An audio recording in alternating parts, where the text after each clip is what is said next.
Normally এই দাবিটা বিরোধী দল থেকে হয়ে থাকে। আমি আপাতত ফিজিক্যালি না হয়েও মানসিকভাবে একটু ওনাদের পাশে গিয়ে কথা বলতে চাই।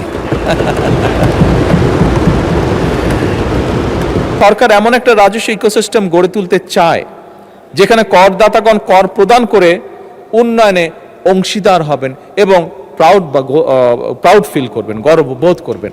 আমরা পর্যায়ক্রমিকভাবে সেরকম একটা সিস্টেম তৈরি করতে চাই, স্বচ্ছ এবং আধুনিক করতে চাই এই কর ব্যবস্থাকে। আমার মনে হয় এ ব্যাপারেও আমাদের বিরোধী দলীয় নেতা একটি বক্তব্য তুলে ধরেছেন, আমি ওনার বক্তব্যের সাথে সম্পূর্ণভাবে একমত। মাননীয় স্পিকার, এবার আমি প্রস্তাবিত বাজেটে কয়েকটা বিষয়, প্রস্তাবিত বিধান এবং কয়েকটি ক্ষেত্রে ভ্যাট কমানোর জন্য মাননীয় অর্থ এবং পরিকল্পনা মন্ত্রীর দৃষ্টি আকর্ষণ করতে চাই। এবার আমি সম্ভবত, খুব সম্ভব, নর্মালি এই দাবিটা বিরোধী দল থেকে হয়ে থাকে, আমি আপাতত ফিজিক্যালি না হয়েও মানসিকভাবে একটু ওনাদের পাশে গিয়ে কথা বলতে চাই। মাননীয় স্পিকার, এবারের বাজেটে ব্যক্তি করদাতাগণের আয়কর অব্যাহতির সীমা 2026-27 এবং 27-28 কর বছরের জন্য 3,75,000 টাকা, 2028-29 এবং 29-30 কর বছরের জন্য 4 লাখ টাকা এবং 30-31 কর বছরের জন্য 4,50,000 টাকা প্রস্তাব করা হয়েছে।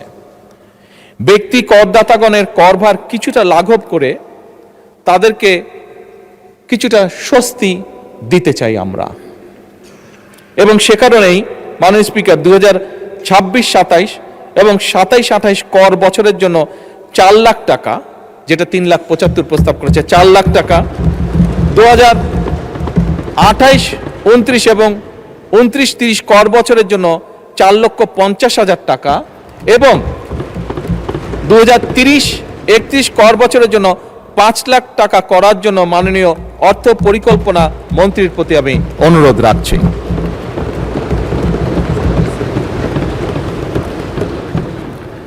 মাননীয় স্পিকার, প্রস্তাবিত বাজেটে স্বপ্রণোদিত বিনিয়োগ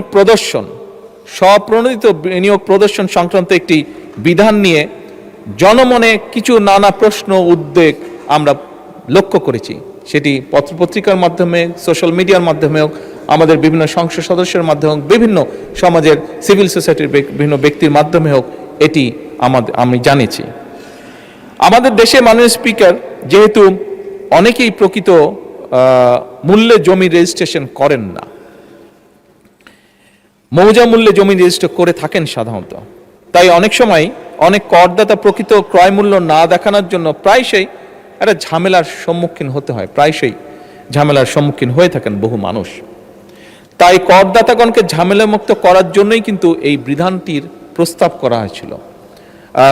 আমি বেশ কয়েকটি মিটিংয়ে ছিলাম বাজেট যখন তৈরি হচ্ছিল, এবং সেখানে যে আলোচনাগুলো হয়েছিল সেখান থেকে কেন এটি হয়েছিল, যেটি এক্সপ্লেনেশন ছিল, আমি সংক্ষেপে এক লাইনে এক্সপ্লেনেশনটা আপনাদের সামনে তুলে ধরলাম যে কেন এটি রাখা হয়েছিল।